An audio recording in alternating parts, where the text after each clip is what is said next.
Ya llegaron Nancy Flores y el maestro Miguel Vadillo para esta mesa de investigación de Diálogo Contra Línea Sin Censura TV. Les agradezco mucho. Buenas noches, Nancy, ¿cómo te va? Buenas noches, Vicente, buenas noches a la audiencia. ¿Cómo te va, Miguel? Buenas noches. A ver, en el INE siguen con esta idea de censurar al presidente. Ya ayer hasta se burló de esto del... ¿La postdata? ¿Cómo le llaman? La postdata. Bueno, que sí, que no.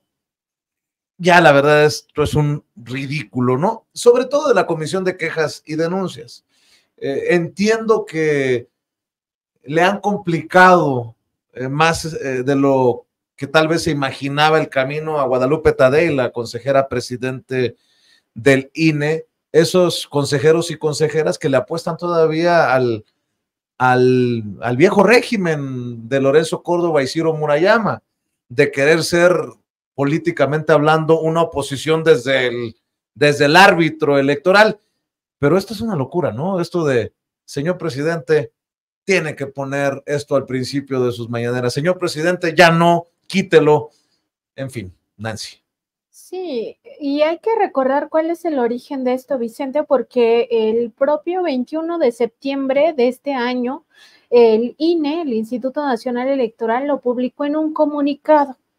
En este comunicado de prensa donde daba a conocer que el presidente tenía que poner esta leyenda que el propio INE redactó, donde decía pues que esta conferencia es con fines propagandistas y que no se apegaba a la realidad. Y le acusaba al presidente López Obrador, el INE, de estar mencionando constantemente el tema de la transformación del país, de la cuarta transformación, y de cómo era su movimiento, el movimiento transformador, lo que según esta comisión, estos tres consejeros del Instituto Nacional Electoral, encabezados por Claudia Zavala, estaban argumentando que esto beneficiaba a los candidatos como Claudia Sheinbaum y perjudicaba a los candidatos de la derecha. Quien promueve este recurso, y en ese boletín está sentado, es Xóchitl Gálvez.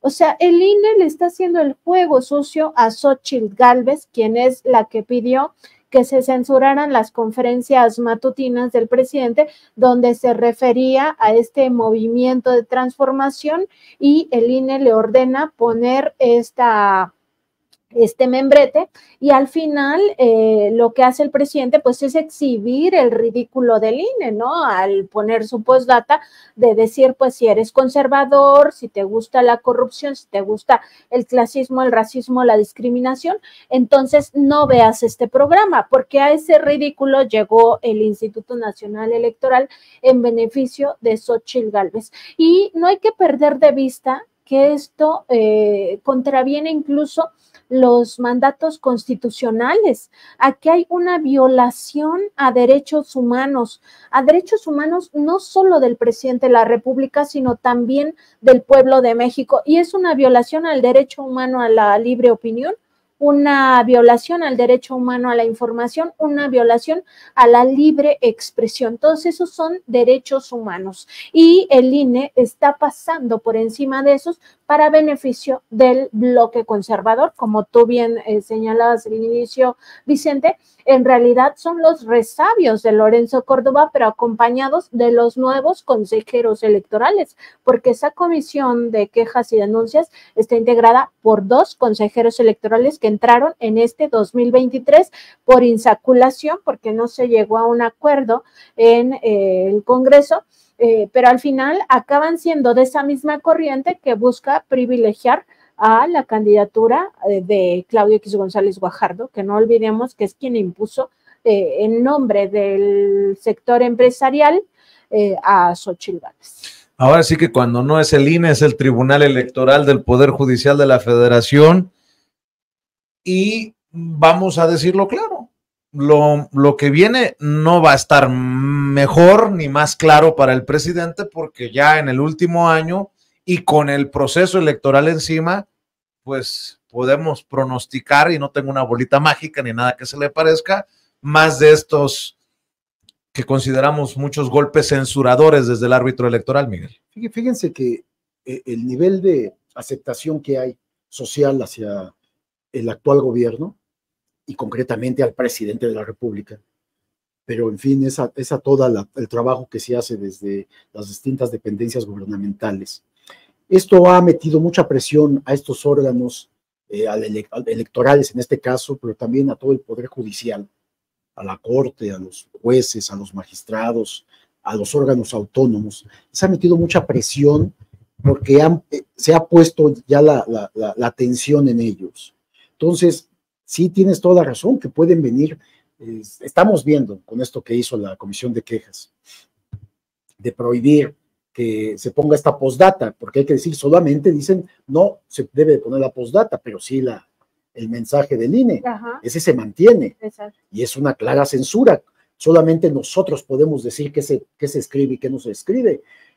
Hoy el presidente, bueno, ayer el presidente todavía leyó la postdata y la explicó además, dijo, porque acaba de llegar, entonces ya no hay que quitarla, ¿no? Me da a mí hasta un poco de risa cómo el presidente se burla de ellos, porque siempre sale con algo que los exhibe y no le causa problema, es decir, ya para él no son un problema todos estos órganos de impartición de justicia o supuesta impartición de justicia, considerando también que el INE es un árbitro electoral y el tribunal también, el tribunal electoral. Pero entonces, ellos ya traen una presión social que es muy interesante lo que está pasando y ya no pueden cometer tropelías. Por ejemplo, se hablaba que tenían que sancionar a Claudia Sheinbaum por la queja que había presentado, lo que estaba denunciando Marcelo Ebrard. Ya no se atreven a hacer una cosa como estas, de bajarla de la competencia, porque habría una verdadera revolución aquí de la sociedad. El presidente ha logrado esta parte muy atinadamente, contestar, salir al paso. Dijo el INE, le ponemos un mensaje ahí para exhibir que están cometiendo actos, le llaman ellos violaciones a la ley de promoción. Pero entonces el presidente sale al paso y dice, bueno, vamos a poner un mensaje, una postdata, y les da la vuelta constantemente con todo lo que hace. Y se burla de ellos, es la verdad. Y ojo, porque digo yo que las cosas se van a poner peor con estos que todavía suspiran por Lorenzo Córdoba y Ciro Murayama, con lo que se anunció que diputados de Morena y del Verde han denunciado irregularidades en el INE cuando Lorenzo Córdoba era consejero presidente por más de 224 millones de pesos. O sea que de esta coalición Juntos Hacemos Historia, acusan a Lorenzo Córdoba por desvíos, por irregularidades, pues, por más de 224 millones de pesos. No veo muy contento, que digamos, a uno que otro consejero o a una que otra consejera de estos, como Claudia Zavala, la consejera que preside la Comisión de Quejas y Denuncias por estas decisiones de ir contra los que se fueron, pero no se han ido, si me permites, Nancy. Sí, Vicente, totalmente de acuerdo. También hay que ver todo lo que se juega en esta próxima elección de 2024.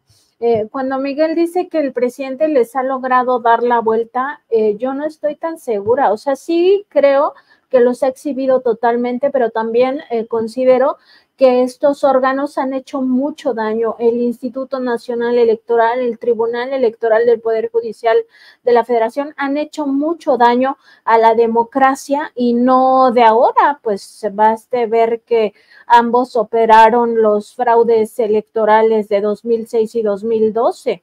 E incluso en 2018, a pesar de la aplanadora del presidente López Obrador, no hay que olvidar que el INE incurrió en un domicilio falso para la recepción de los votos del extranjero, que fue una irregularidad escandalosa que, por supuesto, con el triunfo de López Obrador, pues ya nadie lo recuerda, pero es algo que ocurrió y que se operó desde ese instituto de Lorenzo Córdoba.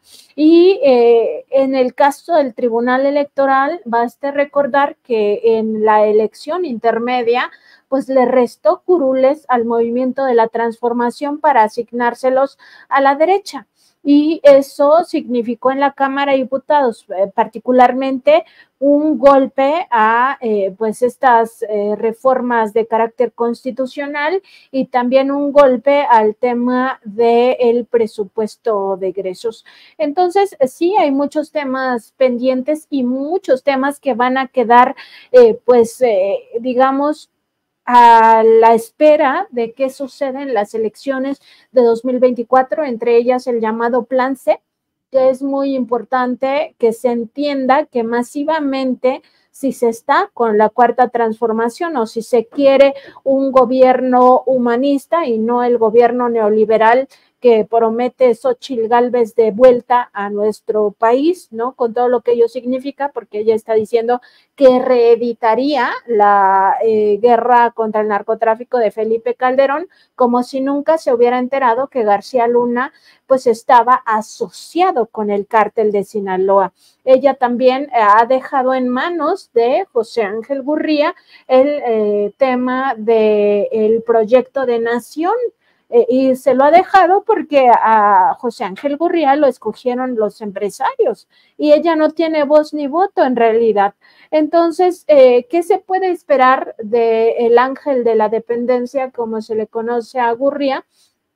Pues ni más ni menos que un proyecto neoliberal que afecte los programas sociales de justicia para los que menos tienen, entre ellos una, pues que se retrograde, por ejemplo, todo el tema de las pensiones a adultos mayores, etcétera, las becas, todo esto.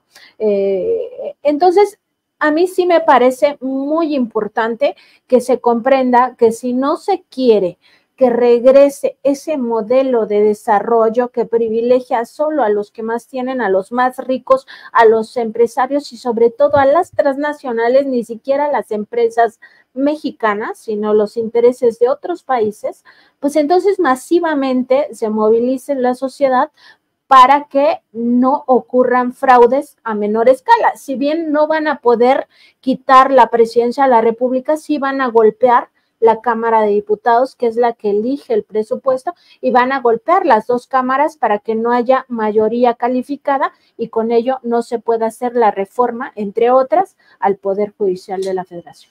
Déjenme rescatar, esto no lo traía en agenda, pero creo que es importante. Déjenme rescatar el tema de Genaro García Luna y su esposa. Sobre todo porque hace unos días una jueza en Estados Unidos ordenó la entrega de $2,524,050 a México por la demanda que se presentó el 21 de septiembre de 2021 contra Genaro García Luna y su esposa Linda Cristina Pereira. Además de eso, pues hoy también sabemos que Linda Cristina Pereira, esposa del exsecretario de Seguridad Genaro García Luna, ha promovido un amparo contra la orden de aprehensión que fue librada por un juez federal por su presunta responsabilidad en el delito de operaciones de procedencia o con procedencia ilícita. Con estos amparos con los que se ha manejado el Poder Judicial, no sorprendería que el Poder Judicial vuelva a beneficiar a Linda Cristina Pereira en otro capítulo más de esta saga, Miguel. Por supuesto, no estamos alejados de ver que eso va a suceder. Cuando meten un amparo, en este caso los abogados de la esposa de García Luna, van y buscan a los jueces con los cuales ya se apalabraron, Vicente. ¿Y qué hacen los jueces? En este caso que está el amparo en análisis, pues los jueces buscan qué argumentos legales pueden utilizar para otorgar el amparo previos sobornos que reciben. Hay una corrupción del Poder Judicial brutal.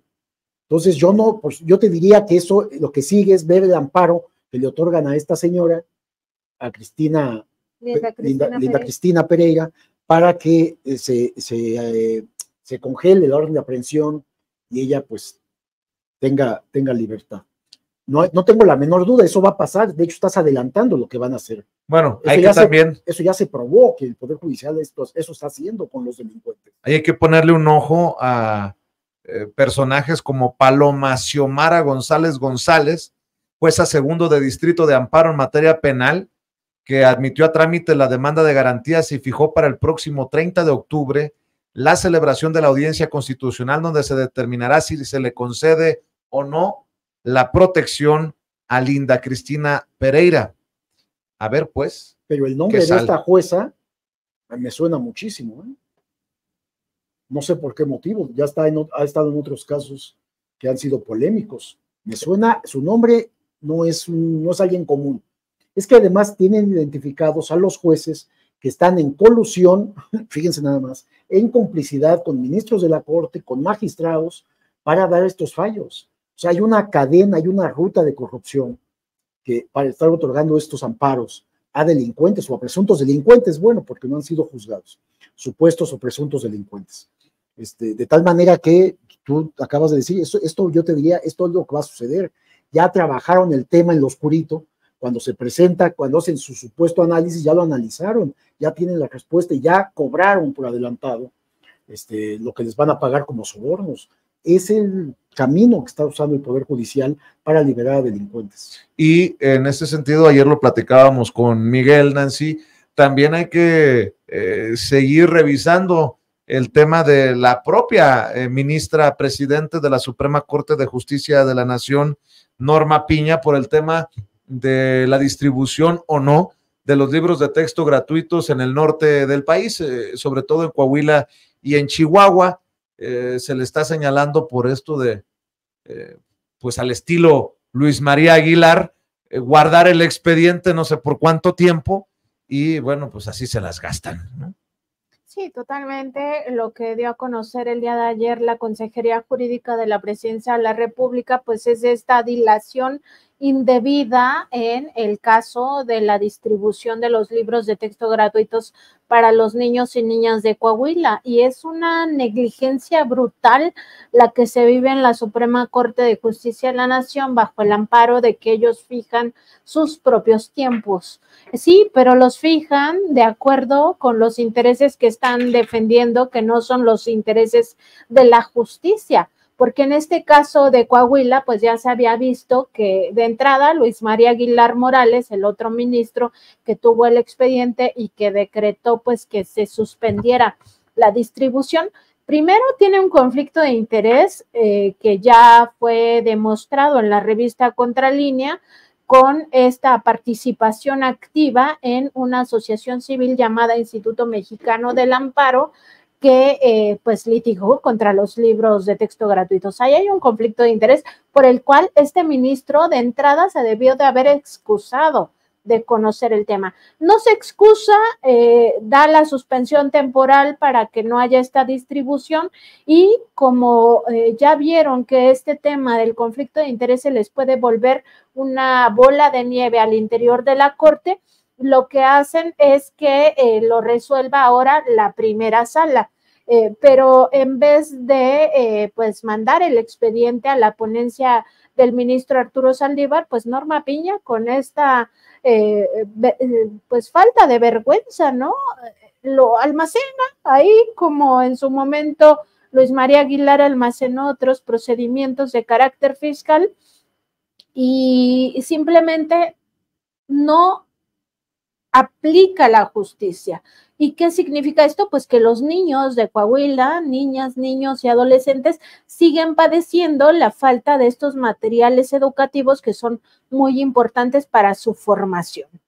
Sobre todo los niños de escuela pública que no tienen otro tipo de materiales y ¿quién más sufre? Pues todo el magisterio de allá de Coahuila.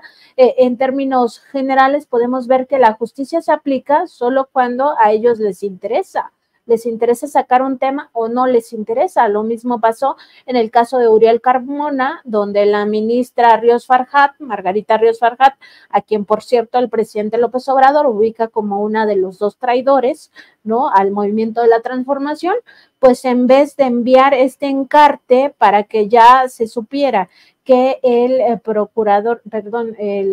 fiscal de Morelos no tenía fuero para temas de delitos del fuero común, que es el caso de lo que se le estaba imputando desde la Fiscalía General de Justicia de la Ciudad de México, pues entonces no saliera de la cárcel. Pero en ese caso, pues lo mismo, hacen una dilación indebida de la publicación de este encargo y el señor fiscal pues sale y regresa a seguir en sus funciones de fiscal de Morelos cuando está demostrado, aunque no juzgado el caso, que indebidamente pues tergiversó todo el tema del feminicidio de una joven. Entre otros delitos. Entre otros delitos, por supuesto. Fíjate, en esto que mencionan que la población tiene que salir a votar, lo cual es muy importante, en este tema electoral que ya lo tenemos encima, por supuesto que sería positivo para el país que las 2/3 partes tuviera esta coalición de los partidos Morena, Verde, Partido del Trabajo, mayoría en el Congreso.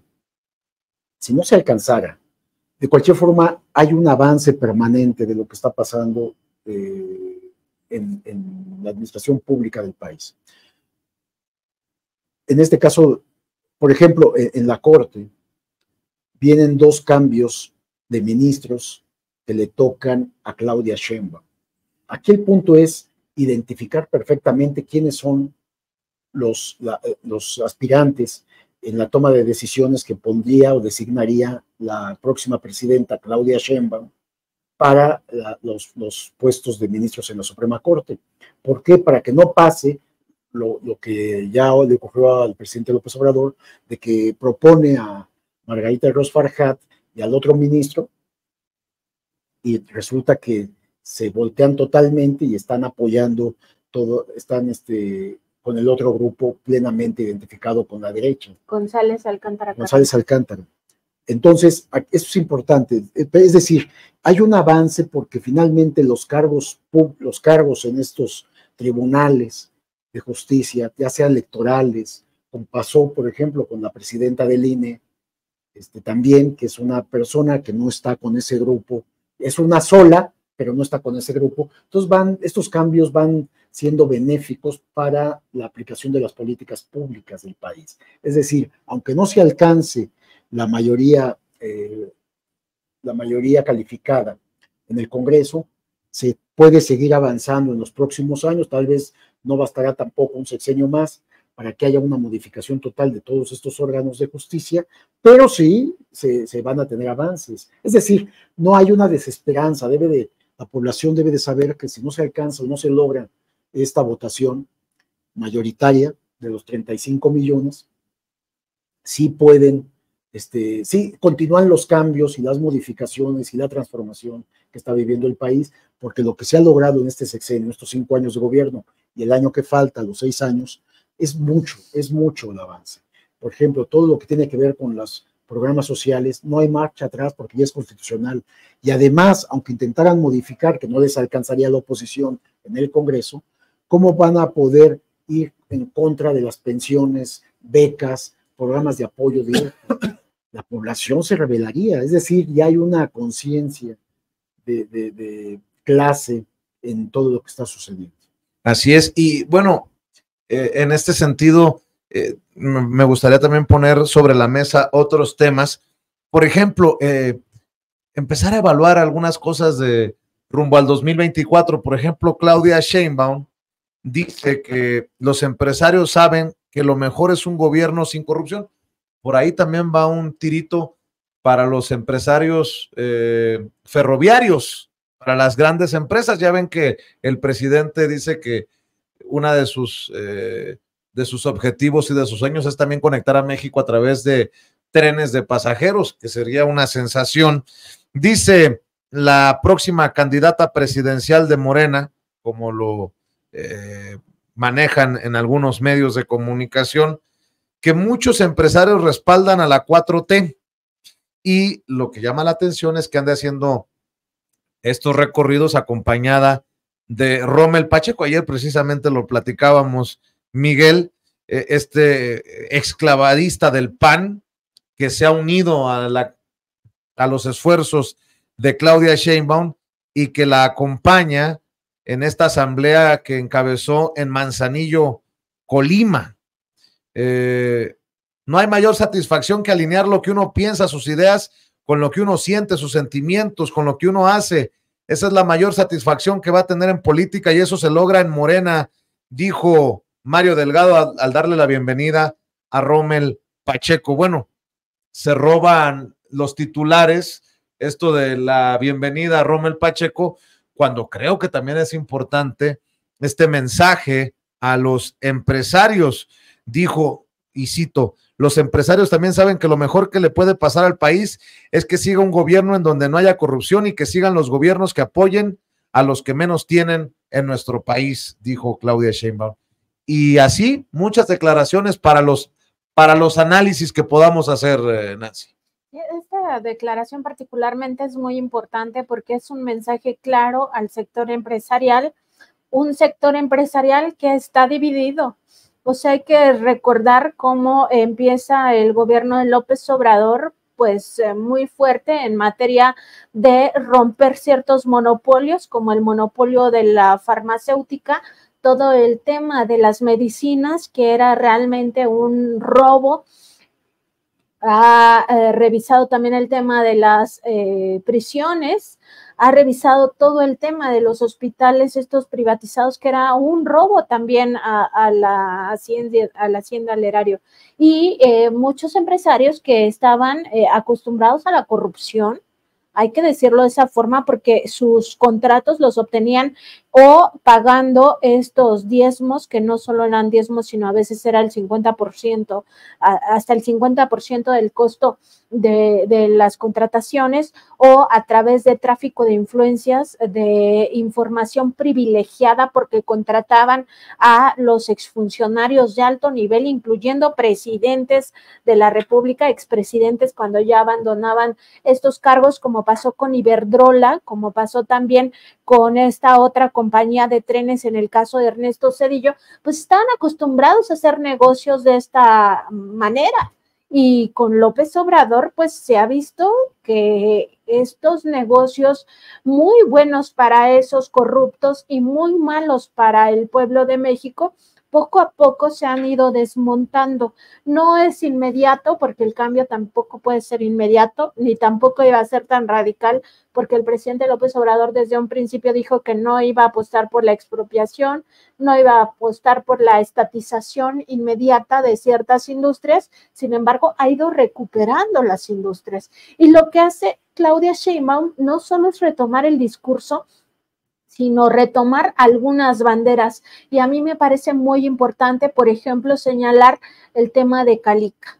Esta empresa estadounidense, Vulcan, que pues estaba acostumbrada a hacer y deshacer con esta mina que explota la piedra caliza, y dice el presidente López Obrador, en mi sexenio se va a concluir ese tema.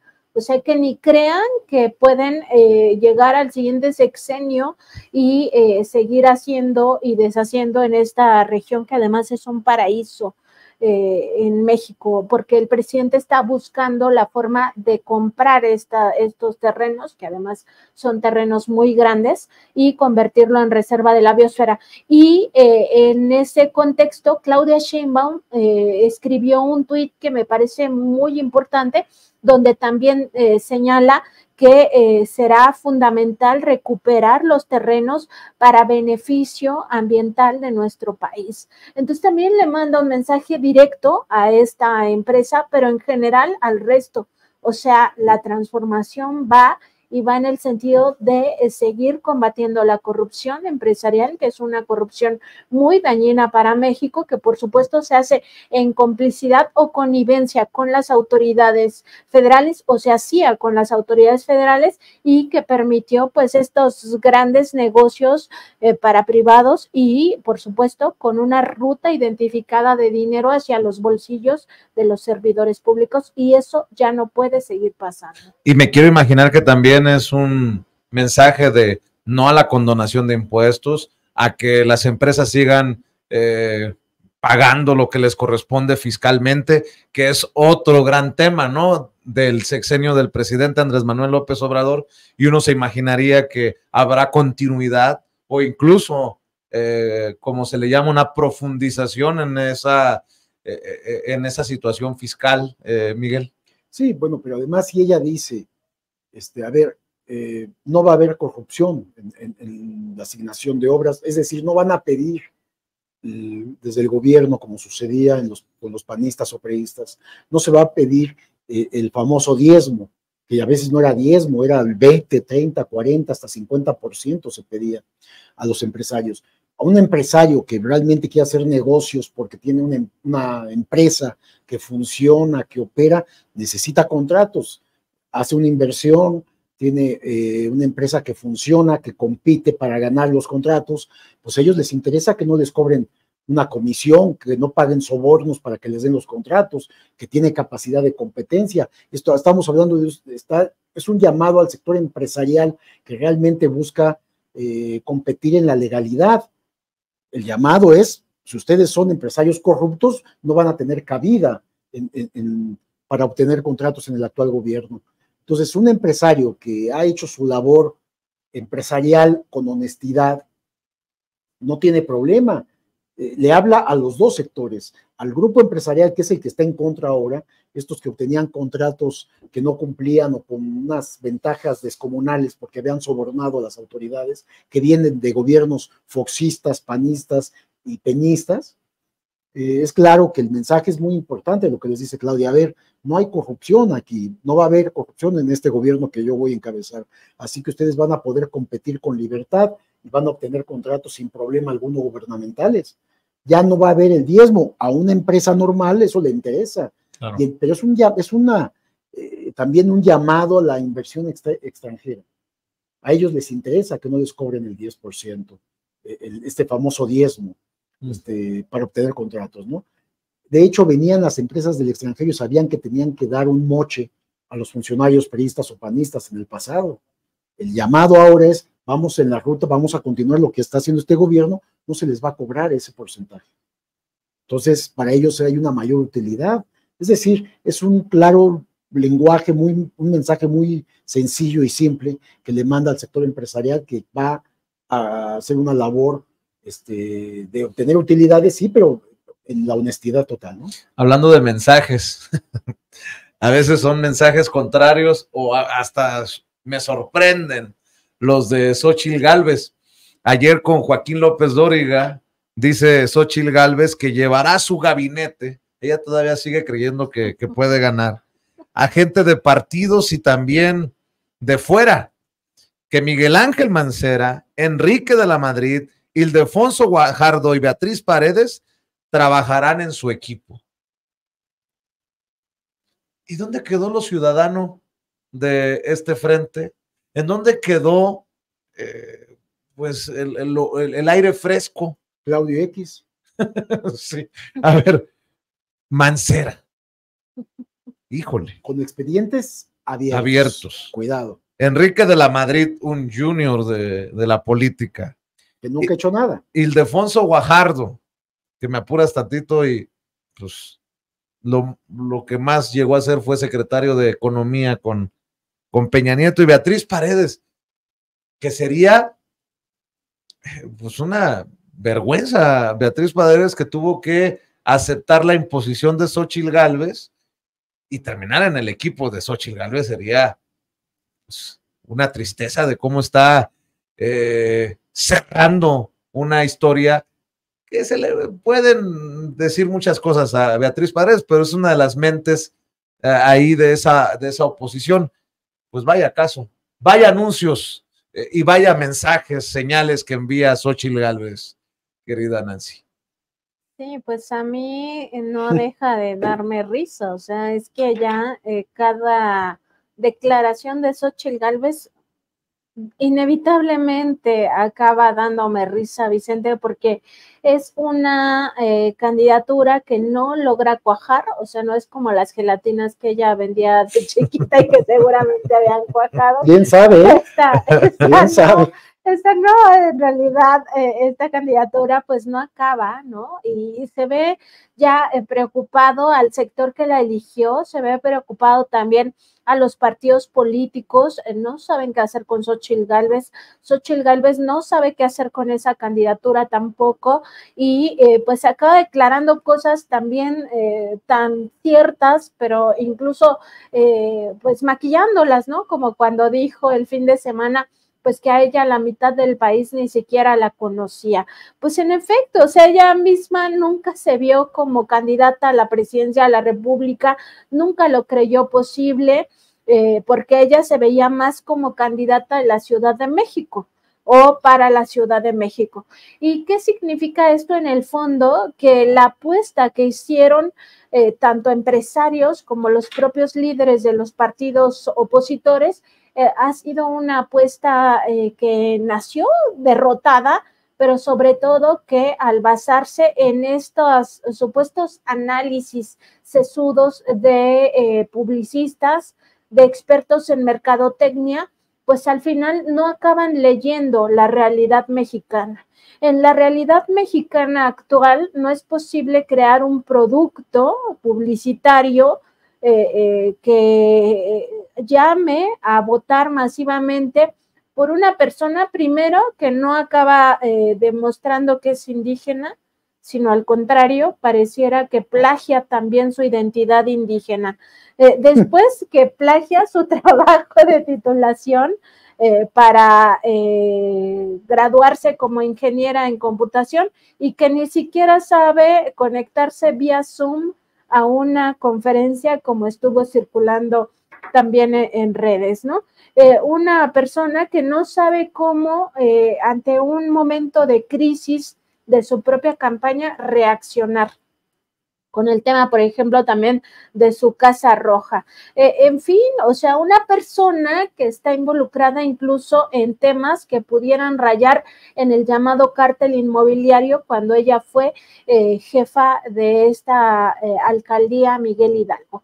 Entonces, me parece a mí que ya estaba muy cantado el fracaso de Xóchitl Gálvez como la candidata, pero ¿qué más podíamos esperar de partidos políticos que son liderados por un Alito Moreno, por un Jesús Zambrano o por un Marco Cortés, sino esta candidatura engendró que se sometieron los partidos a los intereses claramente empresariales de un sector que no está de acuerdo con toda la bandera de la Cuarta Transformación, que incluye el tema de que los contratos no se hagan por la vía de la corrupción y que no sean privilegiando siempre los intereses de unos cuantos y perjudicando a las mayorías. Entonces, creo que ya el fracaso de Xóchitl Gálvez como candidata, pues ella misma lo ha marcado de esa forma y cada vez que declara algo nuevo, pues al final se entierra más. ¿Y qué me dicen de hace también unos días Felipe Calderón, ya que estamos hablando rumbo al 2024, que pide la intervención de Estados Unidos en el proceso electoral 2024? Y dices tú, vaya que si están desesperados y vaya que ven que Xóchitl está en la lona, ¿no? De hecho, el presidente Andrés Manuel López Obrador ha dicho que no se va a violar la soberanía, punto, y que no le sorprenden estos llamados de Felipe Calderón, que pues sigue con sus conferencias en las que demuestra su gran capacidad en temas de narcotráfico, su gran conocimiento de cómo cortar la coca y estas cosas que circularon en videos de aquella conferencia que dio en Argentina. Pero bueno, de ese nivel la oposición también en México, que esperan un manotazo de Estados Unidos en este proceso electoral del 2024. Pues a mí me gustaría que la participación de la justicia estadounidense alcanzara a Felipe Calderón como de García Luna. Pues sí. Eso sería bueno, interesante, que García Luna confiese cómo su cómplice Felipe Calderón permitió estos vínculos del gobierno panista con el narcotráfico y el crimen organizado, concretamente con el cártel de Sinaloa. Eso sería interesante. Ahí sí que intervengan y que le apliquen la justicia y que vaya la justicia estadounidense a España por Felipe Calderón. Y en el caso de Xóchitl Gálvez, esto que incorpora a varios actores políticos de distintos sectores, pues yo le diría que a Xóchitl Gálvez que se vale soñar, pues, ¿no? O sea, está bien que sueñe, que empiece ya hasta a pensar en un gabinete que en sueños tal vez lo pueda construir porque no tendrá ninguna otra posibilidad. Perdió alguna posibilidad para competir por la jefatura de gobierno y en la de presidencia, pues vemos, de acuerdo con las encuestas, que no tiene posibilidad alguna. Más bien ya la oposición también lo sabe, pues el uso de nombres como Beatriz Paredes o Miguel Ángel Mancera o de la Madrid, que tampoco le sumarían algún punto adicional porque son de un enorme desprestigio por quienes son, no le ayudan tampoco y tampoco dicen nada porque finalmente ellos están conscientes, como toda la población, de que Xóchitl Gálvez no va a llegar a ningún lado. Y bueno, pues se tendrá que continuar en el Senado, porque solamente es un permiso el que solicitan de retiro, va a regresar y después tendrán que acomodarle en alguna otra candidatura, en alguna curul para mantener el fuero. Pero no tienen posibilidad alguna, para ellos es muy claro eso, ¿no? Imagínense, ¿no? ¿Cómo estarán las cosas para la audiencia que nos está viendo y escuchando? Que ayer en el Senado, en conferencia de prensa, se reunieron personajes de diferentes grupos parlamentarios encabezados por Xóchitl Gálvez, y yo veía las imágenes, estaba Rubén Moreira, estaba Manuel Añorbe, estaba Gustavo Madero, estaba Kenia López Rabadán. Pura finísima persona. Y bueno, unidos para exigir que México apoye a Israel.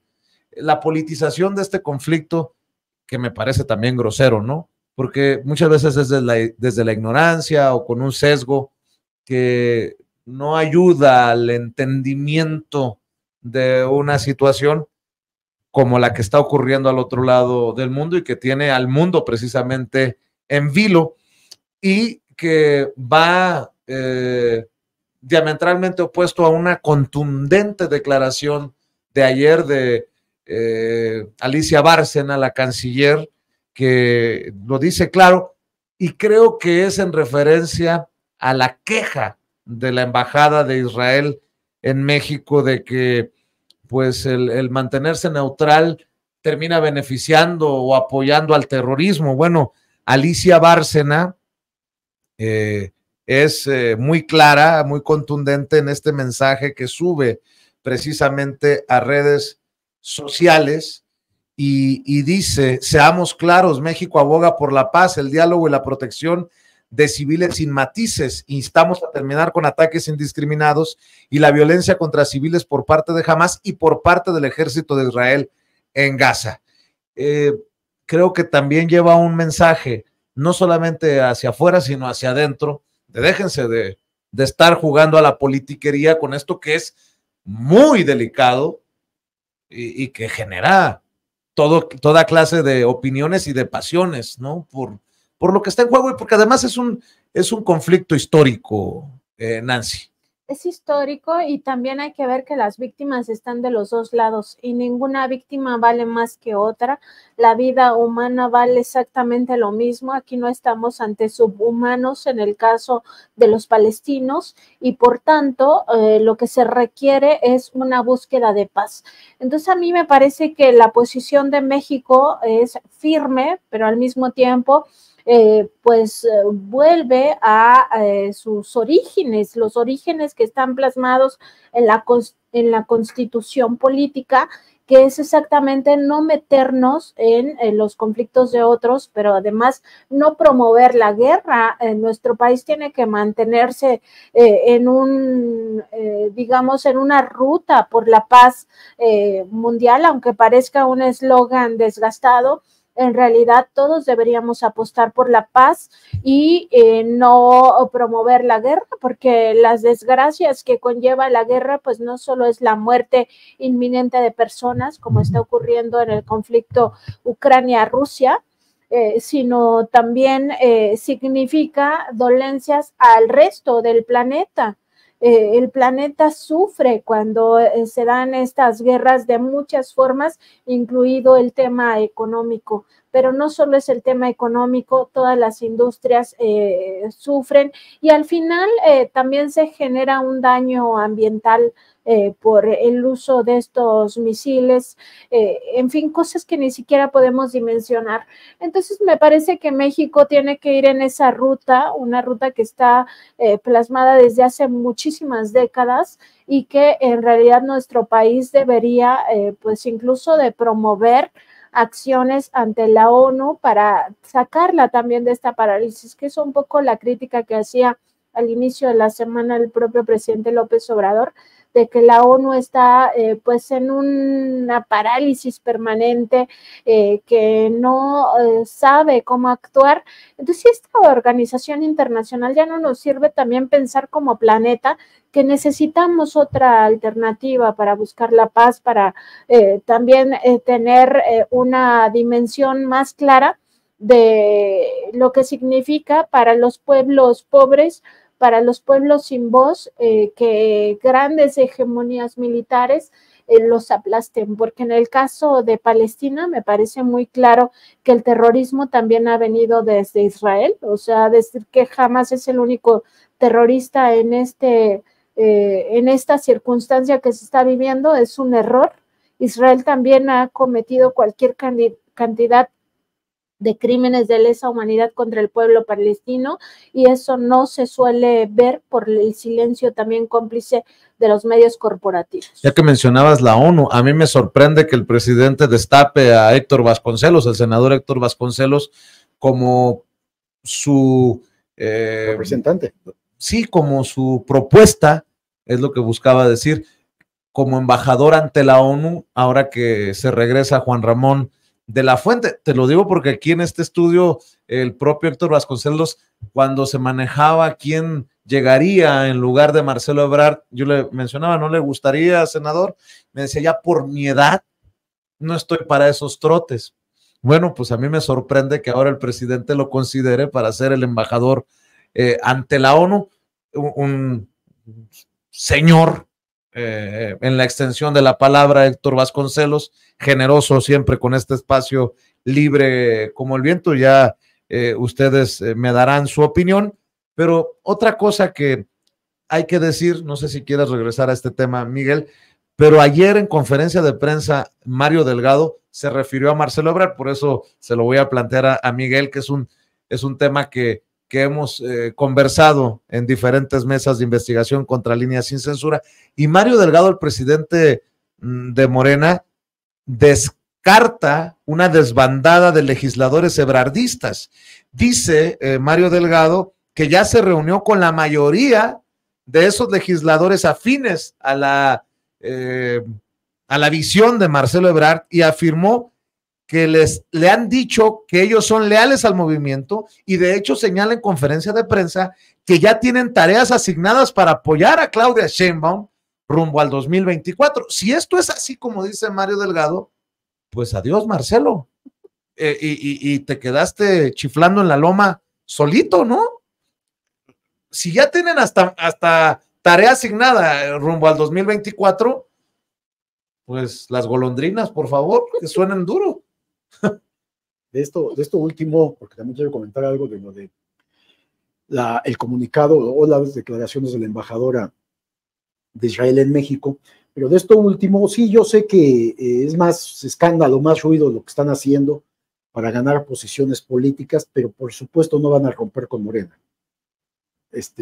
Los marcelistas y los monrealistas son 40, pero que por supuesto que no van a oponerse, no van a estar en contra ni del presidente de la República y no se van a atrever a tocar el presupuesto.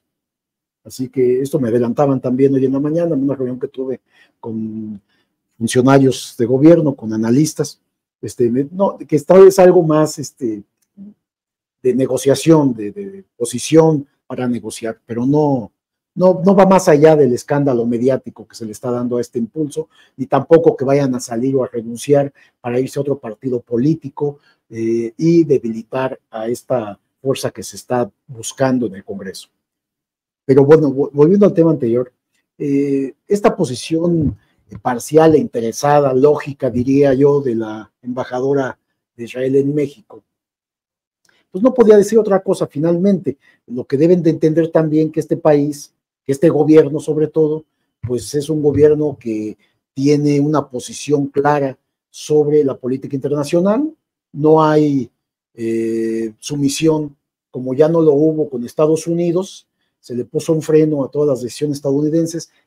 Esto que menciona la embajadora, como si México pudiera venirnos a decir qué posición tomar en este conflicto, cuando es claramente que el propio presidente López Obrador, como decías Nancy, ha criticado duramente a Naciones Unidas por su inactividad, su falta de toma de decisión para negociar en los conflictos bélicos, y que eso favorece precisamente a estas ocupaciones y agresiones que sufren países con menos poder militar de parte de las naciones que tienen un poderío no solo económico, político, sino también de armamentismo. Entonces, esto que estamos viendo ahora es muy clara la posición, no a la guerra en ninguna circunstancia, y bien claro, pues no podemos tampoco aceptar estos ataques que hace Hamás a la población civil, y tampoco los ataques, la respuesta que tiene Israel, pero además que el ejército israelí mantiene sometida a la población palestina permanentemente, y las agresiones son constantes, un día sí y el otro también, eso no lo podemos olvidar. Y si el presidente Andrés Manuel López Obrador no se sometió a las presiones de la embajadora de Ucrania, por ejemplo, en México, pues no sorprende que ahora lo haga con toda la dignidad y con toda la soberanía, definir lo que México propone, que es la paz, ¿no? Y lo que sí podemos considerar es que puede haber un retraso en la extradición de los mexicanos prófugos de la justicia que se refugian en Israel.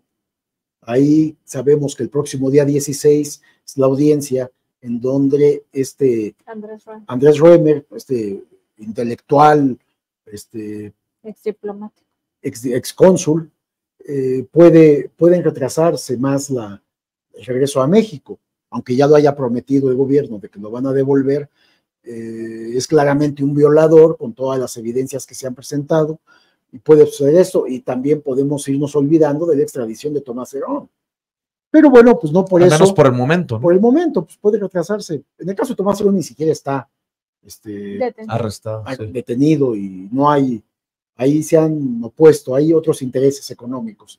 Pero entonces ni siquiera eso debe de detener la independencia y la libertad que tiene México para fijar posiciones políticas en materia global, y sobre todo en temas tan delicados como es un ataque a la población civil de ambos bandos, de ambos lados, de los dos ejércitos que están combatiendo ahora en Israel, y que en su momento fue también en el caso de Rusia y Ucrania, ¿no? Entonces, no vamos a aceptar que posiciones extranjeras vengan a decirnos qué hacer. Para cerrar, porque hemos estado yendo y viniendo de diferentes temas, y creo que esto lo aprecia la audiencia de Sin Censura, y porque mi pecho no es bodega. Se me había olvidado mencionarles. ¿Cómo ven la declaración de Xóchitl Gálvez que ya no denostará al PRI? Esto sí está fuerte. Yo no denostaré al PRI. No me la compraré, dice.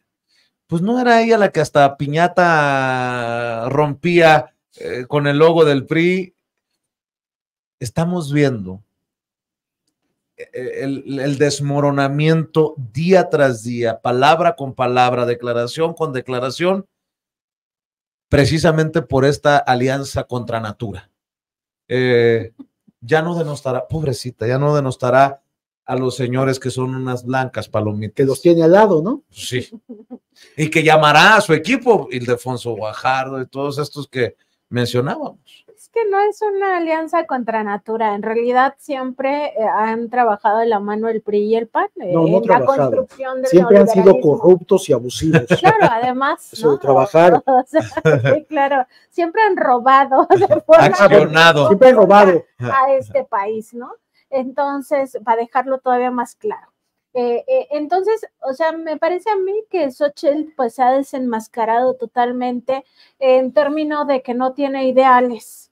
O sea, porque una persona con ideales no puede decir que un día, o sea, antes de la candidatura, pues sí cree en los derechos de la mujer y entonces defiende el derecho a decidir sobre esos cuerpos, como es el caso del aborto. Y ahora con la candidatura dice que pues entonces va a respetar que la ultraderecha no considera que las mujeres tenemos derechos sobre nuestros cuerpos y entonces ella ya no va a defender el aborto. Es lo mismo, o sea, antes se vestía ella de dinosaurio como con una botarga de dinosaurio para ir a ridiculizar al PRI, ya parece que ya se la está tratando y al paso que va a defender a Verástegui por haber amenazado con este rifle de asalto. No, es una cochinada. Es que en realidad, políticamente hablando. Es que en realidad ahora no es que traiga la botarga puesta, es que ya está dentro de la piel del PRI, o sea, entonces es como este ideal no te acomoda para mi candidatura, entonces lo elimino y te pongo el que sí te acomode. Para el PRI también ya está haciendo un lastre Xóchitl Gálvez y lo vimos apenas el fin de semana, imagínate. Sí, ¿A dónde vamos a parar? Diría el filósofo de Michoacán. Exacto, o sea, ¿Quién le hace más daño a quién? ¿El PRI al PAN o el PAN al PRI? ¿Alito Moreno a Xóchitl Gálvez o Xóchitl Gálvez a Alito no fue a esta reunión donde estuvo hasta Claudio X, o sea, y no ha salido a explicar por qué ya no está respaldando tanto esta candidatura. Entonces, vamos a ver hasta dónde llega. Quizá por eso este guiño de Xóchitl Gálvez al PRI. O sea, ya no voy a denostar al PRI, sigan conmigo, sigan arropándome, ya ven que mi padre estuvo ahí metido en el PRI, etcétera. Entre ellos mismos se odian.